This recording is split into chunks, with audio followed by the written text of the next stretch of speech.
முட்டாள்தனமான நகைச்சுவை. ஒரு ஊர்ல ஒரு உழைப்பாளி பயங்கரமா உழைச்சிட்டு இருந்தாராம். அப்போ அவர் பக்கத்துல ஒரு குதிரை வந்து கேட்டுச்சாம், "நீ காலையிலேருந்து சாயங்காலம் வரைக்கும் நீ உழைச்சிக்கிட்டு இருக்கியே, நீ உனக்கு என்னதான் கிடைக்கும்?" அப்படின்னு கேட்டுச்சாம். உடனே இந்த உழைப்பாளி சொன்னாராம், "நான் உழைச்சா தான் எனக்கு சாப்பாடு கிடைக்கும்" அப்படின்னு சொன்னாராம். உடனே இந்த குதிரை சொல்லிச்சாம், "என்ன பாரு நான் எவ்வளோ ஜாலியா சுத்திக்கிட்டு இருக்கேன். நான் என்ன உழைக்கவா செய்றேன், ஆனா நான் நல்லா இருக்கேன்" அப்படின்னு சொல்லிச்சாம். உடனே இந்த உழைப்பாளி சொன்னாராம், "நான் உழைச்சா தான் எனக்கு சாப்பாடு கிடைக்கும்" அப்படின்ட்டு இந்த குதிரைக்கிட்ட சொன்னாராம் உழைப்பாளி. உடனே இந்த குதிரை சொல்லிச்சாம், "சரி இவ்வளோ நாள் நீ உழைச்சிருக்கியே, நீ என்னத்த சாதிச்சா?" அப்படின்னு கேட்டுச்சாம்.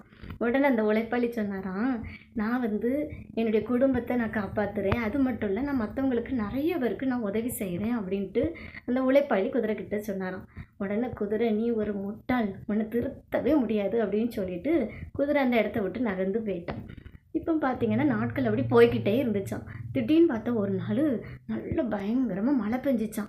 அந்த ஊரை சுத்தி வெள்ளம் வந்துட்டாம். வெள்ளம் வந்த உடனே அந்த ஊர்ல இருக்கிற எல்லா வீடுகளும் அப்படியே அடிச்சுட்டு போக ஆரம்பிச்சாம். இப்போ பார்த்தீங்கன்னா, அந்த உழைப்பாளி மனம் தளராம அப்படியே அந்த ஒரு மரத்தடியில அவர் குடும்பத்தோட நிக்கிறாராம். அந்த ஊர்ல இருக்கிற எல்லாருமே அப்படி அவங்க கூட நின்னு சப்போர்ட் பண்றாங்க. எல்லாருக்கும் ஒருத்தருக்கு ஒருத்தர் உதவி செய்கிறதுக்காக, அவரவர் வீட்ட கட்டுறதுக்காக ஒருத்தருக்கு ஒருத்தர் நல்லா ஹெல்ப் பண்ணி, அவங்க வந்து என்ன பண்றாங்கன்னா, வீட கட்டிக்கிட்டு இருக்காங்க. வீட கட்டி அந்த புது வீட்ல அவங்க என்ன பண்றாங்கன்னா, புது வாழ்க்கைய எல்லாரும் சந்தோஷமா தொடங்கி, நல்லா சந்தோஷமா வாழுறாங்க. இப்போ பார்த்தீங்கன்னா, அந்த குதிரை முட்டாள்தனமா ஒரு காரியத்த சொல்லுச்சு. அந்த முட்டாள்தனமான நகைச்சுவை என்னதுன்னா, அந்த குதிரை அந்த வெள்ளத்துல எங்க தான் போச்சுன்னே தெரியல. அது இருந்த இடமே தெரியல. மாயமா போச்சு. அதுக்கு உதவி பண்ண யாருமே வரல.